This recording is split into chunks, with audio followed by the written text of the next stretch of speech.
क्या भारी युक्ति है। झाड़ के चित्र में नजदीक किसको बिठा दिया है? नास्तिक धर्म का जो सबसे छोटा बच्चा है, सबसे टेढ़ा है, छोटा तो खोटा, उसको बहुत नजदीक बैठा लिया। अगर ये नजदीक नहीं बैठेगा तो एटम बम बनाने वाला है तो वो कर देगा। इसकी तीक्ष्ण बुद्धि है, बुद्धिवादी जाते हैं, सारा रंग वगैरह कर देगा, कोई बात सुनने नहीं देगा, सुनाने नहीं देगा, तो उसको पुचकार के नजदीक बैठाया है। तो सुप्रीम सोर्स बाप को बहुत चतुर सुजान है, बहुत चतुर सुजान है। और दुनिया में भी कह देते हैं, क्या कह देते हैं, जब जरूरत पड़ती है तो गधे को भी बाप बनाया जाता है। क्यों बाप बनाया जाता है? रावण ने भी अपने सर के ऊपर किसको रखा है? गधे को रखा। माना रावण भी बहुत चालाक था, है? चालाक था ना, है? रावण बहुत चालाक था, नहीं तो गधे को सर का ताज क्यों बनाया? गधा किसे कहा जाता है?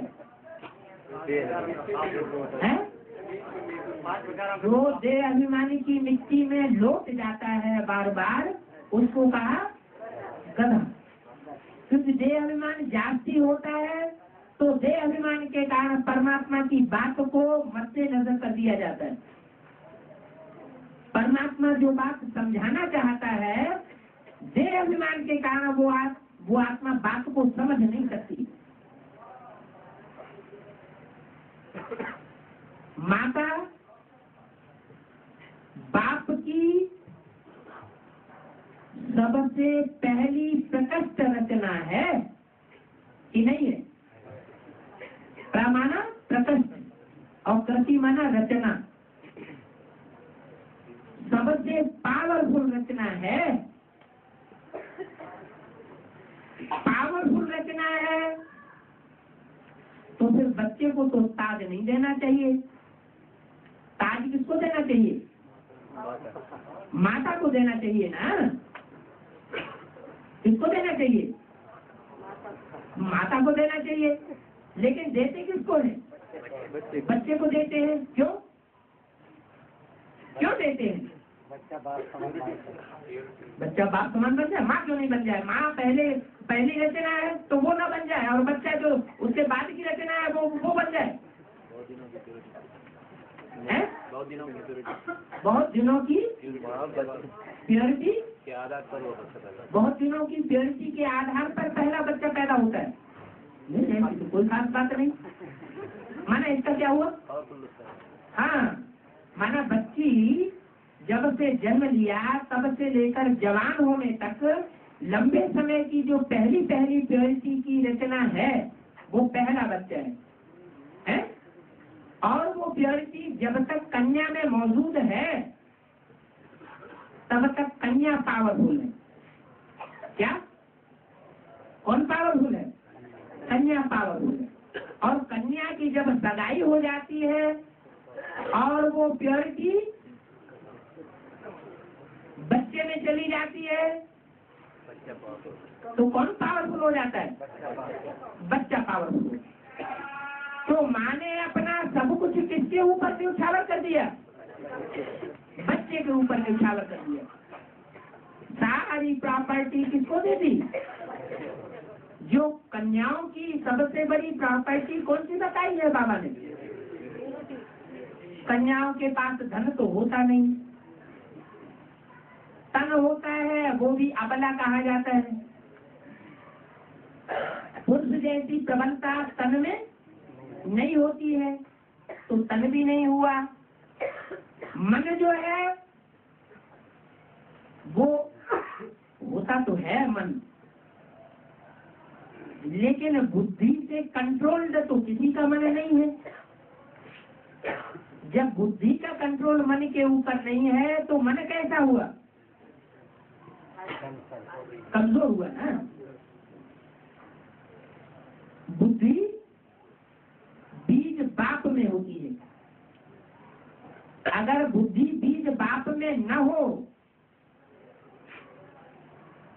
तो रचयिता क्यों कहा जाता है? माँ रचना बनती है और रचयिता बाप बनता है। तो माँ जो है वो वर्षे की प्राप्ति की हकदार नहीं होती है। इसका मूल कारण क्या हुआ? प्योरिटी का जो नशा था, वो प्योरिटी की सारी पावर बच्चे में चली जाती है, पहले बच्चे में। बाद के बच्चों में जो थोड़ी बहुत रह गई प्योरिटी, वो बाद के बच्चों में चली जाती है। माँ के पास अपना कुछ नहीं रहता। माँ बनाई ही जाती है परिवार में, परिवार का पोषण करने के लिए। इसके लिए बनाई जाती है, पोषण करने के लिए बनाई जाती है। लेकिन माताओं को हीन भावना नहीं आनी चाहिए, क्योंकि माताएं भी आधे जन्म में पुरुष और आधे जन्म में स्त्री चोला धारण करती। पुरुष भी आधे जन्म में स्त्री और आधे जन्म में पुरुष चोला धारण करते हैं। हाँ, कोई कोई आत्मा ऐसी होती है जिन्होंने परमात्मा बाप के बताए हुए वचन के आधार पर योग की विधि को सिद्धि के रूप में अपना करके जाति से जाति आत्मा में पावर धारण कर ली। संगम युग में जाति पावर धारण करने के कारण वो पुरुष चोले जाति ले लेते हैं द्वापर युग में। सत्ययुग त्रेता में तो बराबर बराबर वहां इम्बैलेंस नहीं होता, लेकिन द्वापर युग से जिन आत्माओं ने संगम युग में जाति पावर धारण की है, वो द्वापर युग से भी जाति पुरुषार्थी बनकर के रहती है, श्रेष्ठ पुरुषार्थी बनकर के रहती है। इसलिए श्रेष्ठ पुरुषार्थ का जो मात्रा है, जो प्रैक्टिस है, जो संगम युग में उन्होंने पक्की कर ली है, उसके कारण द्वापर और कलयुग में भी जाति जन्म ले सकते हैं पुरुष के। और जिन्होंने वो योग की पावर, याद की एक्यूरेट पावर धारण नहीं की, तो उनके स्त्री जन्म जाती होता है। इसलिए मुझे बोला है कोई कोई आत्माएं 2 जन्म लगातार स्त्री अथवा 2 जन्म लगातार पुरुष के धारण कर सकते हैं, इससे जाती नहीं। तो कोई आत्मा ऐसी भी होती होगी कि द्वापर और कलयुग में लगातार माना एक एक जन्म छोड़ करके पुरुष जन्म जाती लेती, डबल डबल ले लेती। और कोई आत्मा ऐसी भी होती है, कैसी? कौन बताएगा? कि एक एक जन्म छोड़ करके द्वापर युग से कलयुग के अंत तक एक एक जन्म छोड़ करके डबल डबल स्त्री जन्म लेती है। द्वापर से कलयुग के अंत तक जाति सहन किसको करना पड़ता है? माताओं को जाति सहन करना पड़ता है। तो इसमें हेती की बात नहीं है, किए हुए कर्म कहाँ के हैं। ये कि भरी हुई जो पावर है वो कब भरी? संगम युग में। संगम युग में जिन्होंने एक्यूरेट ज्ञान को धारण कर लिया, एक्यूरेट ज्ञान और ज्ञान सागर बाप के स्वरूप को पहचान लिया, वो उसके जाति से जाति नजदीक रह करके संग का रंग लेकर के जाति पावर धारण कर लेती है। और जाति पावर धारण करने का रिजल्ट क्या होता है? वो अनेक जन्म पावर जाति होने के कारण ज्यादा सुखी रहती है। ज्यादा सुख अथवा ज्यादा दुख भोगने का मूल कारण क्या है? पवित्रता है? पवित्रता। तो प्योरिटी तो कन्या में जाती होती है, याद की शक्ति, जिसे कहते हैं परमात्मा के रहने का स्थान काशी और काशी में वो तेज पिंड रहता है जिसका संग का रंग सबसे जास्ती लगता है काशी में रहने वालों को। क्या कहते हैं, जब मरे तो कहाँ पहुंच जाए, काशी। तो सब पहुंच जाएंगे काशी में क्या, कि जिन्होंने सारा जीवन याद की प्रैक्टिस जास्ती की होगी वो पहुंच जाएंगे या सब पहुंच जाएंगे। जो याद किया अंत समय वही मति बनती है जो सारे जीवन मति धारण की जाती है। तब कहा जाता है अंत मते सो गति। पुरुष की बुद्धि सारा जीवन काम विकार की प्रधानता होने के कारण स्त्री में लगी रहती है, तो अंत मते कैसी हो जाती है, अंत मते सो गति स्त्री चोला मिलता है। यह स्त्री उसमें भी काम विकार की प्रधानता होती है, सारा जीवन पुरुष पति को याद करती है परमेश्वर मान करके, तो अंत मते सोगते पुरुष चोला धारण करती है। तो अंत मते भी कब होगी, जो काशी में जाकर के निवास करे, जिसे काशी का दूसरा नाम क्या रख दिया, बनारस, जहाँ ज्ञान का रस बना बनाया मिलता है, बनाना नहीं पड़ता, बना बनाया रस जहाँ मिलता है। क्यों मिलता है, क्यों मिलता है, कोई कारण होगा ना। काशी में ही क्यों मिलता है बना बनाया रस, बनारस में, दूसरे शहर में क्यों नहीं बताया है? नहीं, काशी विश्वनाथ गंगे कहते हैं, तो वहाँ गंगा ज्ञान तलवार का रूप क्यों धारण कर लेती है और दूसरी जगह तलवार का रूप धारण नहीं करती। इतनी तीखी तलवार और शहर में जाकर के नहीं बनती है गंगा की, जितनी काशी में पहुंच करके बनती है। कारण क्या है, हाँ खड़े होके बोलो जोर से, है हाँ मुकर्रर रस तो है। काशी में शंकर का वास कहा जाता है, शंकर के कारण ही सुप्रीम सोल उस मुकर्रर रस में प्रवेश करके जो तेज पुंज है वो तैयार करता है। क्योंकि बच्चे सारे विश्व में जहां भी फैले हुए हैं, उन बच्चों का बुद्धियों को कहाँ इकट्ठा होता है? अरे जब हम किसी को याद करते हैं, कोई को भी माँ बच्चे को याद करती है, बच्चा लंदन में बैठा हुआ है, तो माँ की बुद्धि कोई स्थान पर जाएगी या सिर्फ बच्चे के पास ही जाएगी? बच्चे के पास ही जाएगी, स्थान पर नहीं जाएगी। हाँ, व्यक्ति के साथ साथ स्थान का भी महत्व हो जाता है। तो जो मुकर्रर रस जहाँ वास करता है, वहाँ पर मुकर्रर रस में प्रवेश करने वाली सुप्रीम सोल से शक्ति लेने वाली जो बाप के बच्चे हैं, सुप्रीम सोल बाप के जो सोल रूप बच्चे हैं, रूहानी बच्चे, उनकी बुद्धि भी कहाँ जाकर के इकट्ठी होती है?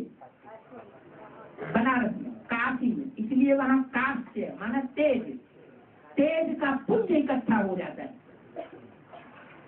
उस तेज पुंज के जो भी नजदीक जितने रहेंगे, बुद्धि से अथवा तन से, बुद्धि से प्रधानता है, लेकिन तन से भी अगर रहते हैं नजदीक, तो जहाँ हमारा तन होगा वहाँ हमारा मन होगा। ये नियम है। तन में आंख सबसे पहले, आंख जिसको देखती है, ये नियम है, उसको याद जरूर करती है। आंख का देखा हुआ दो प्रकार से कार्य करता है। एक तो अटैचमेंट पूर्वक आंख से देखा जाता है, और एक देखा जाता है बिना लगाव के, विदाउट अटैचमेंट। लेकिन देखा तो सुबह से लेकर के शाम तक विदाउट अटैचमेंट कोई अव्यक्त बन करके रहे, ये संभव है? नहीं संभव है। तो जो देह अभिमानी है, बाप के बच्चे समर्पित हो गए, मधुबन में ही रहे पड़े हैं, बुद्धि से बाप को याद नहीं करती, बुद्धि उनकी बाहर की दुनिया में दौड़ती रहती है, लेकिन लगातार कहाँ रहे पड़े हैं? जो स्थूल आंखें हैं, स्थूल इंद्रियां हैं, उन स्थूल आंखों और इंद्रियों से कहाँ रहे पड़े हैं? बाप के नजदीक रहे पड़े हैं। माना जो शरीर रूपी मिट्टी है, उससे मिट्टी में रहे पड़े, क्योंकि बुद्धि तो उनकी बाहर भागती है, तो मिट्टी में रहे पड़े हैं या चैतन्य में रहे पड़े हैं? तो वो मिट्टी के लिए भी भक्ति मार्ग में क्या कहने हैं कि भगवान के जो सबसे निचले अंग हैं, कौन से? पाँव। उस पाँव की मिट्टी भी अगर मिल जाए, वो भी मस्तक पर लगा लें, तो भी अहोभाग्य। क्या कहते हैं? कोई नाक की मिट्टी लेकर के लगाता है माथे पर? नहीं, पाँव की मिट्टी भी मिल जाए, मानो कारण क्या? जिस तन में, जिस मुकर्ररत में सुप्रीम सोल बाप प्रवेश करता है, उस तन का एक एक अंग लिंग का काम करने वाला है। कौन सा कार्य करने वाला है? जैसे कन्या पहली बार जिस किसी के साथ संग के रंग में आ जाती है, संपूर्ण संग का रंग जिसके साथ लग जाता है, तो सारे जीवन वो भूलता नहीं, पहली पहली पक्की छाप पड़ जाती है। उसी तरह से परमात्मा शिव जिस रथ में मुकर्रर रूप से प्रवेश करके एवरलास्टिंग पार्ट बजाता है, वो तन लिंग के रूप में पूजा जाता है। क्या? लिंग के रूप में पूजा जाता है। क्यों? सारा ही तन लिंग के रूप में क्यों पूजा जाता है?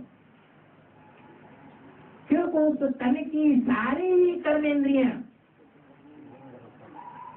एकाग्र उस स्टेज में, निसंकल्पी स्टेज में स्थिर हो जाती हैं, जिस स्टेज में स्वयं बाप सुप्रीम सोल स्थिर हो जाता है।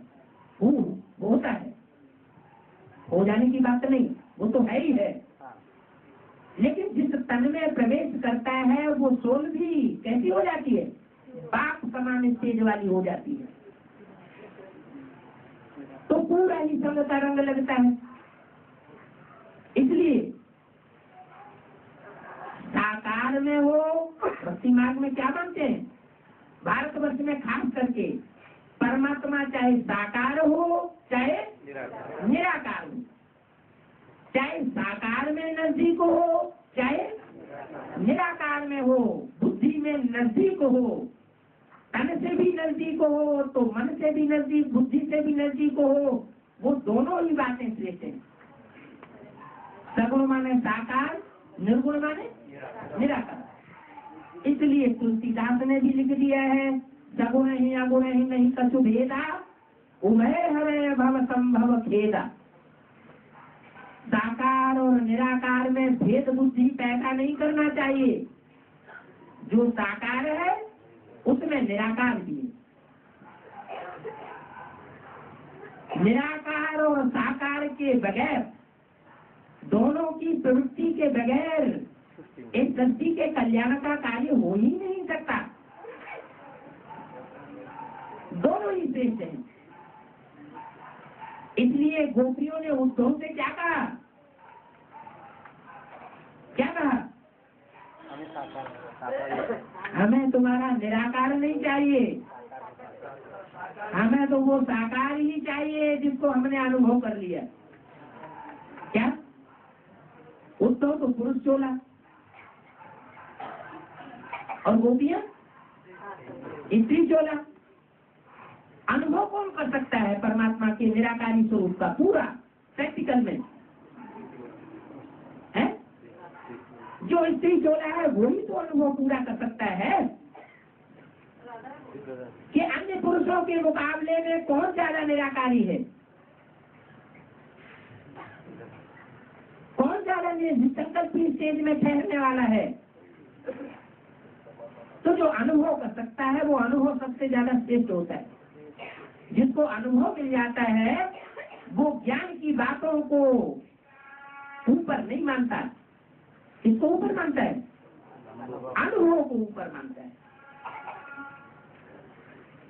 तो चाहे साकार हो चाहे निराकार हो, नजदीक हो, और वो नजदीक रहने से फायदा है।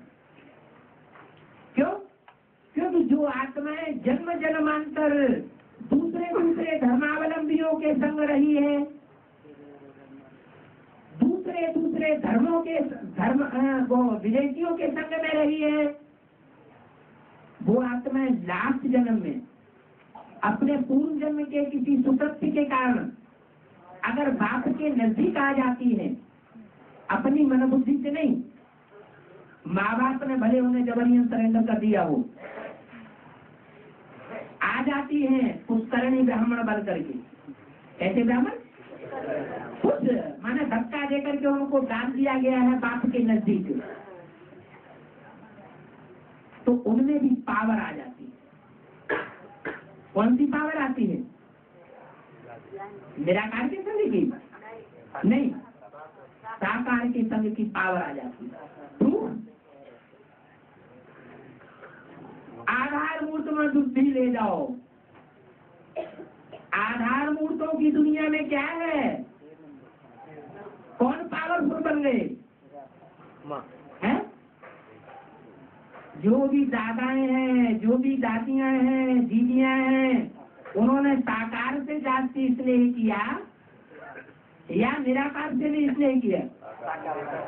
साकार से जाति स्नेह किया। तो रिजल्ट क्या हुआ? भले बुद्धि से असली रूप को नहीं पहचाना तो भी उनमें इतनी पावर है कि यज्ञ को अभी तक चलाने की शक्ति है। इसलिए माया को क्या बोला है? माया को बेटी बोला। माया बुद्धियों से बाप को और बाप के वर्तन को पहचानती है क्या? नहीं पहचानती। लेकिन उसे क्या मिला? उसे बाप का साकार में संग मिला। वो साकार में बाप के संग को नहीं छोड़ सकती। अगर उसकी बुद्धि में बैठ जाए पक्का पक्का कि ये है बाप का साकार रूप वर्तमान में, तो मुरली में बोला सबसे पहले माया सरेंडर होगी। माना बुद्धि योग से पहले माया सरेंडर होगी। बच्चे भले कितने भी सरेंडर हो गए हो, वो आधे सरेंडर होते हैं, तन से भी सरेंडर हो जाते हैं, धन से भी सरेंडर हो जाते हैं, संबंधियों से भी सरेंडर हो जाते हैं, समय से भी सरेंडर हो जाते हैं, लेकिन बुद्धि से सरेंडर नहीं होते। बुद्धि फिर भी अपनी चलाते, लेकिन माया कैसी सरेंडर हो जाएगी? बुद्धि से सरेंडर हो जाएगी। तो साकार की भी महिमा है, निराकार ज्योति की तो महिमा है ही। दोनों की महिमा है। माता की भी महिमा है और पिता की भी महिमा है। पिता बीज रूप है, माता साकार रूप है। प्रजापिता का चोला वो भी 5 तत्वों का पुतला है ना। 5 तत्वों का पुतला माना प्रकृति का पुतला हुआ ना। वो भी एक तरह से आधार है, लेकिन चैतन्य आत्मा प्रवेश करती है। आत्मा को पुरुष कहा जाता है। तो रचना का काम क्या है? है? रचना का काम है रचयिता के कंट्रोल में रहना। फर्स्ट रचना तो है, लेकिन बाप की फर्स्ट क्लास रचना कृष्ण है या माता है? एक होता है पहली पहली रचना होना और एक होता है फर्स्ट क्लास रचना होना। तो फर्स्ट क्लास रचना कौन? कृष्ण बच्चा। किसने बनाया? देखो, बाप ने बनाया या माँ ने बनाया? माँ ने बनाया। माँ ने अपनी प्योरिटी की पावर अगर उस बच्चे को न दी होती स्वेच्छा से, तो बच्चा कभी भी जिंदगी में राजा नहीं कर सकता था। बाप का वर्षा जन्म जन्मांतर का कृष्ण की सोच ले नहीं सकती। इसलिए मुनि में बोला, शिव बाप से वर्षा मिलता है प्रजापिता को, और प्रजापिता से वर्षा मिलता है जगदम्बा को, और जगदम्बा से सब बच्चों को नंबरवार पुरुषार्थ अनुसार वर्षा मिलता है। भले वर्षा पाने के हकदार बच्चे बनते हैं, लेकिन उनको रिगार्ड रखना चाहिए किसका? माँ का रिगार्ड रखना चाहिए। लेकिन बच्चे बहुत बड़ी गलती कर लेते हैं। क्या गलती कर लेते हैं मालूम है? नहीं मालूम? करते सब है वो गलती है? नहीं। बाप ने कहा माँ का रिगार्ड करना चाहिए, लेकिन करते क्या है? नहीं, डिसरिगार्ड भी उतना नहीं करते। लेकिन क्या करते हैं कि बाप को याद करना भूल जाते हैं और माँ को याद करने लग पड़ते हैं। बाप ने कहा माँ एकम याद करो। क्या करो? माँ एकम याद करो। ये दो डायरेक्शन अलग अलग हैं। एक है दुनिया में सबसे जास्ती किसको रिगार्ड दो? माँ को। माँ को पहले रिगार्ड दो, क्योंकि माँ ने तुम्हें बनाया है। ये नहीं कहा कि माँ को ब्रह्मा को याद करो। कोई मुरली में कहा है? कोई मुरली में नहीं कहा कि ब्रह्मा को याद करो, लेकिन खुला छोड़ देते हैं बुद्धि को। क्या करते हैं? जो आंख से देखने में चीज जास्ती प्यारी लगती है, अनुभव में स्मूथ लगती है, बस उसी को याद करते हैं। जैसे बेसिक नॉलेज में क्या किया है? चिकनी चुपड़ी देह ब्रह्मा की, लंबा चौड़ा शरीर ब्रह्मा का, बहुत अच्छा स्मूथ व्यवहार ब्रह्मा का, इसको याद किया। ब्रह्मा के चोले को याद करना शुरू कर दिया और उसी पर अब तक अड़े हुए हैं। कोई सच्ची बात सुनाए तो भी सुनने के लिए तैयार नहीं।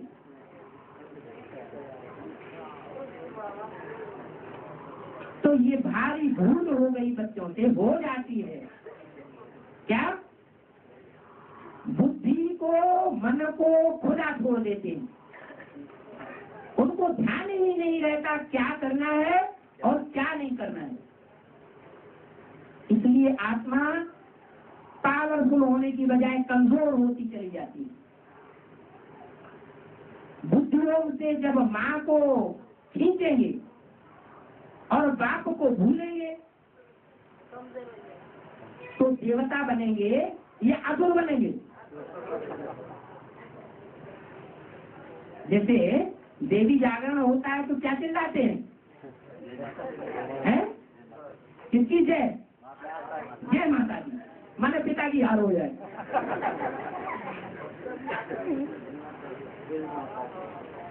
जय माता दी, जय माता दी के नारे लगाएंगे, बाप बिल्कुल भूल जाएगा। अगर याद रहे तो ये भी कहें जय पिता दी, तो नहीं कहते। ऐसे साबित होता है कि माँ बाप में कोई बातों में जब फ्रिक्शन पड़ता है, भले बच्चे ही निमित्त बनते हैं फ्रिक्शन डालने की, तो बुद्धियोग दो तरफ बच्चों का बढ़ता है। वो बच्चे बहुत थोड़े रह जाते हैं जिनकी बुद्धि बाप की तरफ सपोर्ट करती है। वो भूल जाते हैं कि बाप में माँ सदैव समाई हुई है। बाप माँ के बगैर नहीं रह सकता। क्या बोला है अव्यक्त वाणी में? दिल्ली के ऊपर सबकी नजर है। क्या बोला? दिल्ली के ऊपर सबकी नजर है और बाप की भी नजर है। क्यों? राजधानी है इसलिए हम भी बैठ जाए।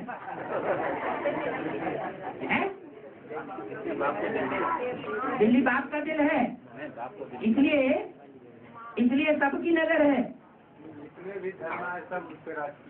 हाँ, तो माँ के ऊपर राज्य करना अच्छी बात है क्या? है? अच्छी बात है?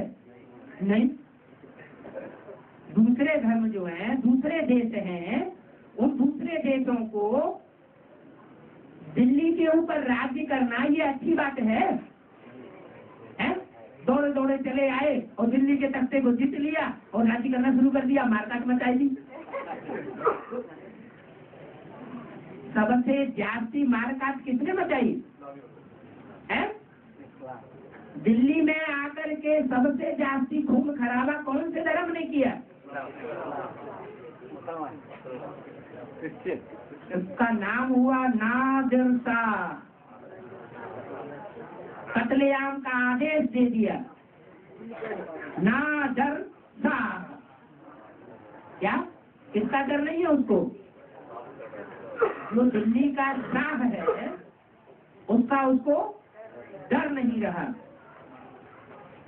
बेपरवाह होकर के उसने मार काट मचाई, खून बहाया दिल्ली में। अभी कौन सा खून है? अभी है संकल्पों का खून। वो नादिर शाह की आत्मा अभी संकल्पों का खून बहा रही है दिल्ली में।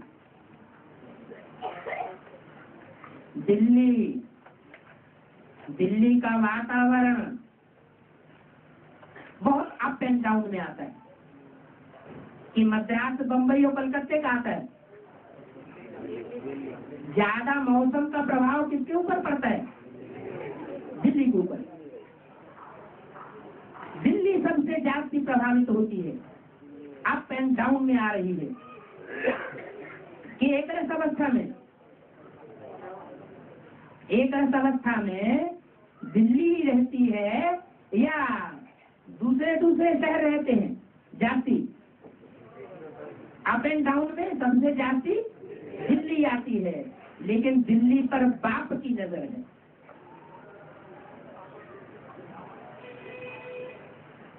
एक रस अवस्था में भले नहीं रहती है, भले मौली में बोल दिया है। क्या बोल दिया है? सत्य की नैया हिलेगी डुलेगी लेकिन डूबेगी नहीं। कोई असुर है, आसुरी धर्म और आसुरी देश है, चैतन्य में है, एडवांस पार्टी में है, जो दिल्ली को तहस नहस कर रहे हैं।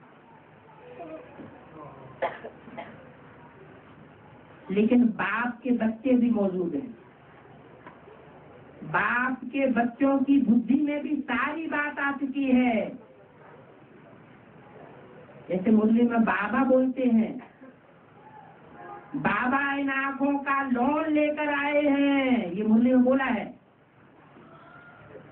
बाप इन आंखों का लोन लेकर के आए हैं, ये असुर बैठा है, ये देवता बैठा है।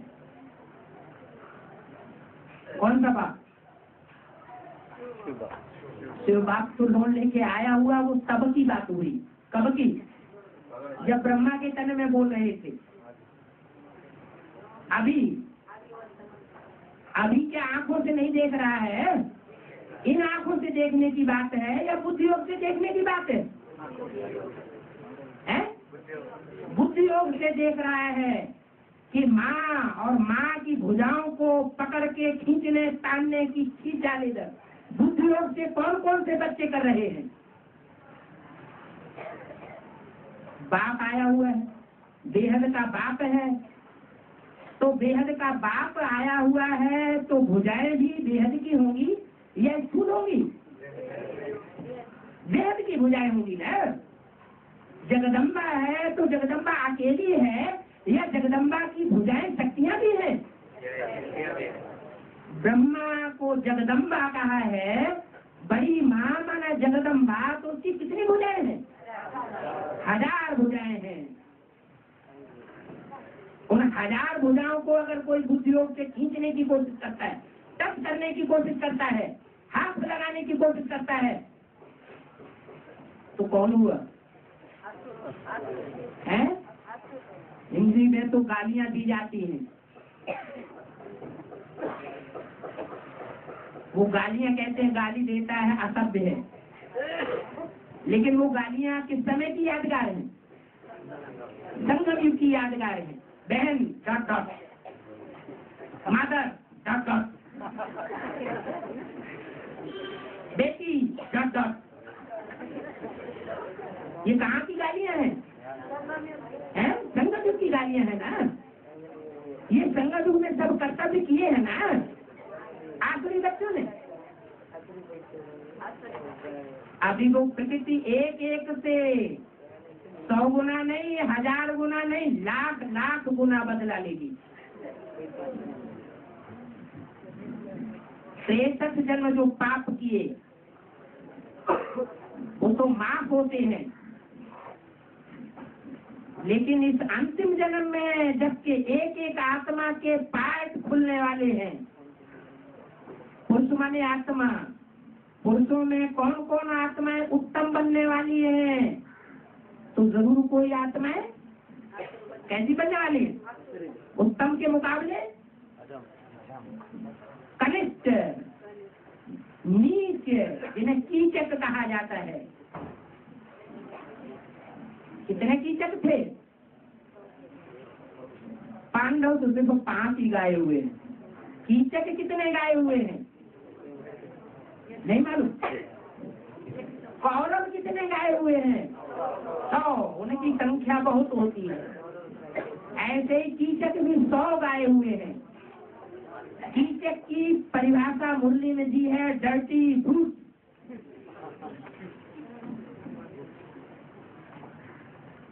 वो डर्टी ब्रूट जो होते हैं वो मंदिर में घुस करके आते हैं ज्ञान लेने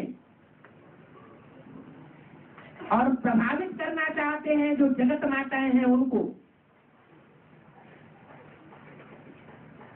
प्रभावित करके अपने कंट्रोल में लेना चाहते हैं। ऐसे डर्टी भूत जो मंदिर में घुस करके द्रौपदियों को, जिनका पद ध्रुव है, उनके पद को नीचा करना चाहते हैं, उन्हें वैश्या बनाना चाहते हैं जो पाप की अनुगामिनी बन चुकी हैं। उन डर्टी भूत कीचकों का क्या हाल हुआ? जो कौरवों का हाल हुआ वही उन कीचकों का हाल होता है। किसके हाथों द्वारा? भीम के हाथों द्वारा। भीम माना? भीम माना ही भयंकर। वो भीम कोई दूसरा नहीं है, स्वयं शंकर प्रलयंकर जिसका नाम दिया गया है, जो धर्मराज का पार्ट बजाने वाला है, धर्म का राजा है। कौन है धर्म का राजा? है? कौन सी सोच धर्म का राजा है? कोई कहता प्रजापिता, कोई कहता दादा लेखराज है। प्रजापिता ने धारणाओं के राजा का पाठ बजाया। हाँ, कृष्ण की सोच जिसके द्वारा धारणाओं के राजा का पाठ बजाया, जिसका दूसरा नाम शास्त्रों में पड़ा दत्तात्रेय, गुण ग्रहण करता था, किसी के अवगुण नहीं देखता था। क्या नाम पड़ा? नाम तो काम के आधार पर ही पड़े हैं। दत्तात्रेय, तीन के द्वारा दिया हुआ। कौन तीन? ब्रह्मा, विष्णु, शंकर, ये पहले होते हैं। उसके बाद जो पहला बच्चा जन्म लेता है ज्ञान का, वो कौन? दत्तात्रेय, माना कृष्ण की सोल तीन मूर्तियों के बाद है। वही धर्मराज का पाठ बजाने वाली है। कभी धारणाओं के राजा का पाठ बजाती है प्रैक्टिकल साकार में, फिर बाद में प्रवेश करके पाठ बजाती है। इन आंखों से देखने की चीज नहीं है, लेकिन चित्र बनाई दिया है। कौन सा चित्र बनाया? काय पे सवार है? वो सवार काय पर है? शेर पर सवार है। धर्मराज शेर पर सवार दिखाया जाता है, भैंसा के ऊपर सवारी दिखाई गई। महिष कहते हैं ना, भैंस मुक्ति। किस पे सवारी? भैंस, भैंसा। और चोला कैसा दिखाया है?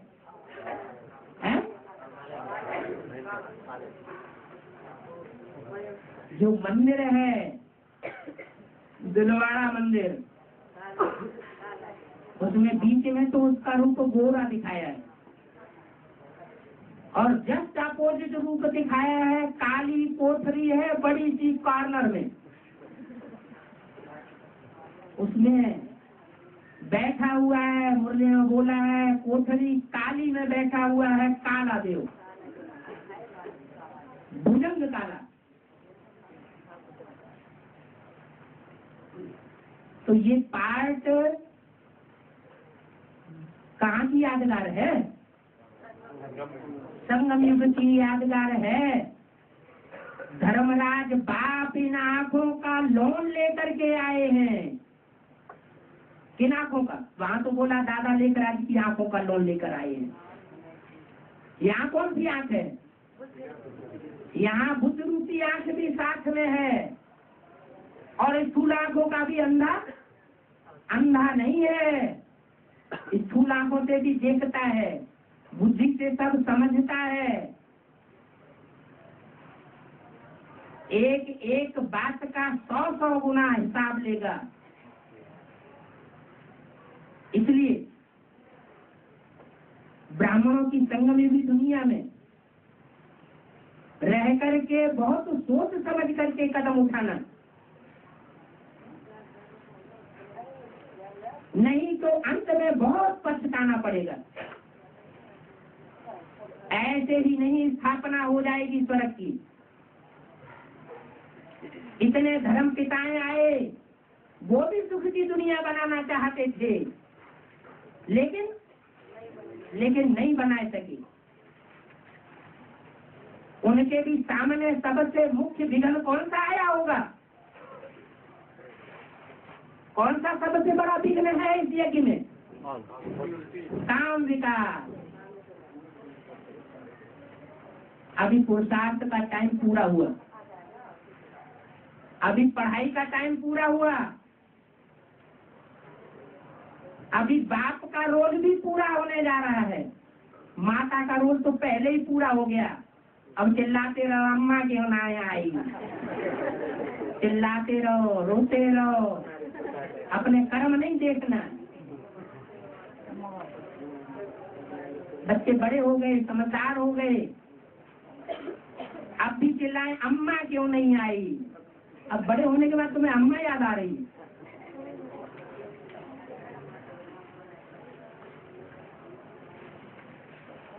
माँ का पार्ट पूरा हुआ, बाप का पार्ट भी लगभग पूरा हुआ, टीचर का पार्ट भी पूरा हुआ। क्या अभी कुछ और एक्सप्लेन करने के लिए रह गया है? कुछ रह गया है क्या? अव्यक्तवाणी में तो बहुत पहले से ही बोला हुआ है, बाप को जो कुछ देना था तो सब कुछ बच्चों को दे दिया। अब बाप के पास देने के लिए कुछ भी नहीं रह गया है। फिर भी जैसे स्टूडेंट बड़े हो जाते हैं, रिसर्च स्कॉलर हो जाते हैं, तो रिसर्च स्कॉलर्स को भी बीच बीच में थोड़ी सी गाइडेंस दी जाती है। तो अभी भी वो बड़े बच्चों को बाप, सबको नहीं, क्या सबको नहीं, उन बड़े बच्चों को बाप अभी भी गाइडेंस दे रहा है, ले सकते हैं टीचर के रूप में। लेकिन लास्ट रूप कौन सा है? वो लास्ट रूप है धर्मराज, जिसको कहते हैं सतगुरु। क्या कहते हैं? सतगुरु निंदक और न पावे। जब विनाश होगा तो जो उल्टी चलन चलने वाले बच्चे हैं, बाप की आंखों के नीचे उल्टी चलन चलते हैं।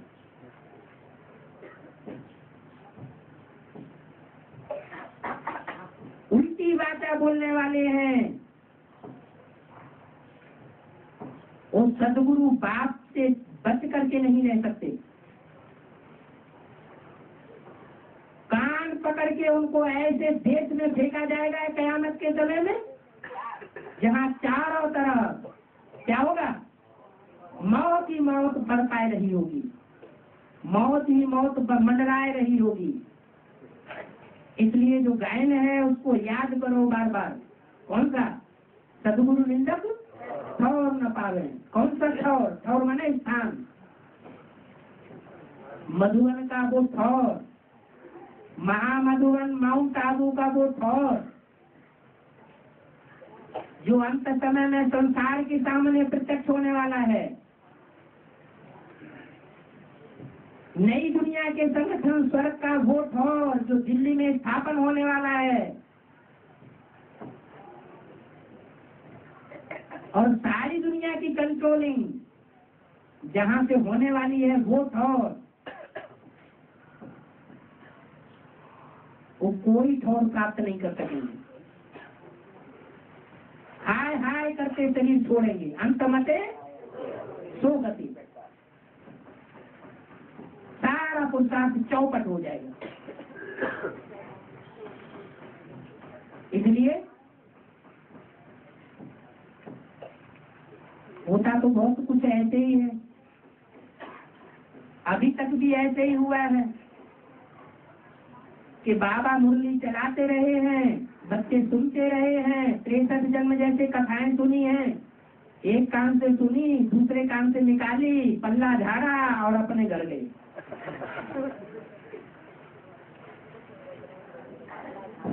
अभी ऐसा नहीं करना है, अभी टाइम ही नहीं है। क्या कहा टाइम के बारे में?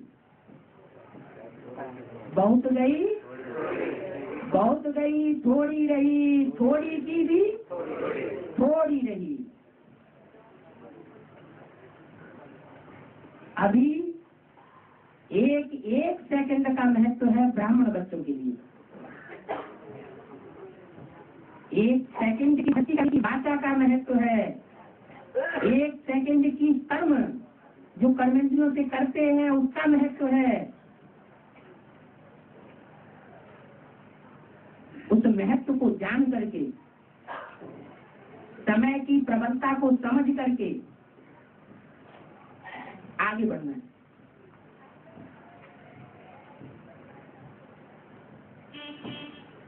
अभी बाप के सिवाय सही रास्ता बताने वाला भी कोई नहीं है। क्या सारे ही सितारे अपना अपना स्थान छोड़ रहे हैं।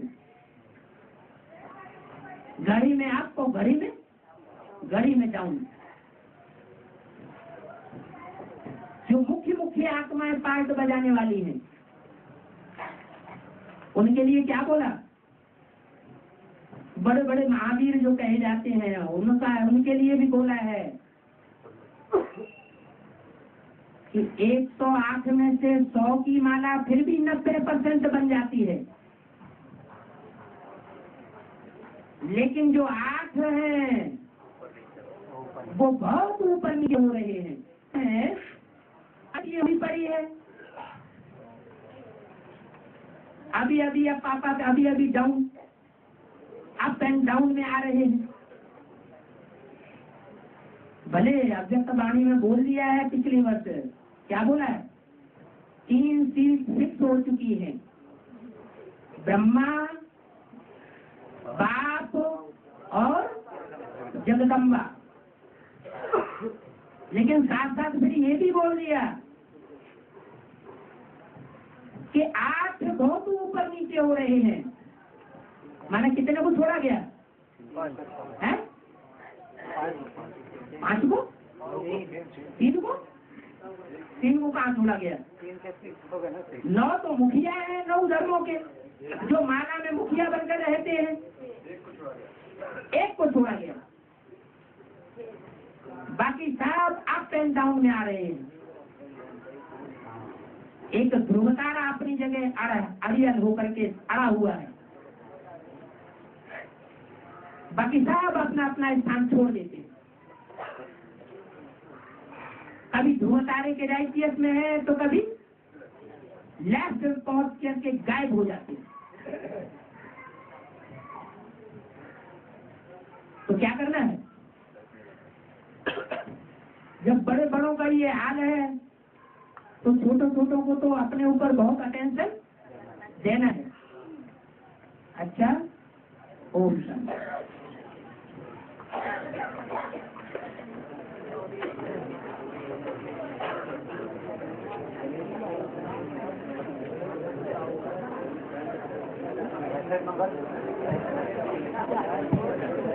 तो क्या